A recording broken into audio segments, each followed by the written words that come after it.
So ആവേശകരമായിട്ടുള്ള New Zealand England match അവസാനിച്ചിരിക്കുകയാണ്. അവസാനം ഇംഗ്ലണ്ട് ജാക്സിന്റെ ഒരു മിന്നും ഇന്നിങ്സ് കൊണ്ട് ഇംഗ്ലണ്ട് വിജയിച്ചിരിക്കുകയാണ്.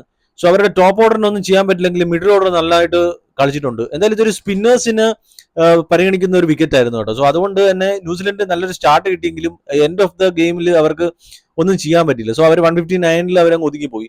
സോ അതിനുശേഷം ഇംഗ്ലണ്ട് ബാറ്റ് ചെയ്തപ്പോൾ പോലും ഇംഗ്ലണ്ടിന്റെ ടോപ്പ് ഓർഡറിന് ഒന്നും ചെയ്യാൻ പറ്റെങ്കിലും മിഡിൽ ഓർഡർ അവർ നന്നായിട്ട് കളിച്ച് എത്തിച്ചിട്ടുണ്ട്. എന്തായാലും ജാക്സിന്റെ ഒരു ബ്രില്യൻ ഇന്നിംഗ്സ് കൊണ്ട് അവർ ജയിച്ചിരിക്കുകയാണ്.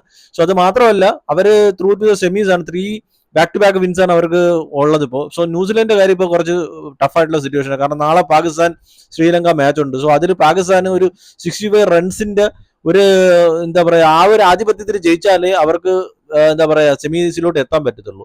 സോ അതുകൊണ്ട് ന്യൂസിലൻഡ് എന്തായാലും എന്താ പറയാ റൺ റേറ്റ് എന്തായാലും +1 ഉണ്ട്. സോ അതുകൊണ്ട് തന്നെ അവർക്ക് കുറച്ച് ഉയർത്താലേ ഇതിന് ഒരു പരിഹാരം കാണാൻ പറ്റുമെന്നാണ് എനിക്ക് തോന്നുന്നത് പാകിസ്ഥാന്. സോ എന്തായാലും സെമീസിൽ എത്തിയിരിക്കുന്ന ഇംഗ്ലണ്ടിന് അതെന്തായാലും അവര് ഫൈനലിൽ എത്തുമെന്നാണ് എനിക്ക് തോന്നുന്നത്. കാരണം എന്ന് വെച്ച് കഴിഞ്ഞാൽ അവര് തന്നെ കപ്പ് കൊണ്ടുപോകുന്നതും എനിക്കൊരു ഡൗട്ടുണ്ട് എന്തായാലും. സോ എന്തായാലും മേ ദ ബെസ്റ്റ് വിൻ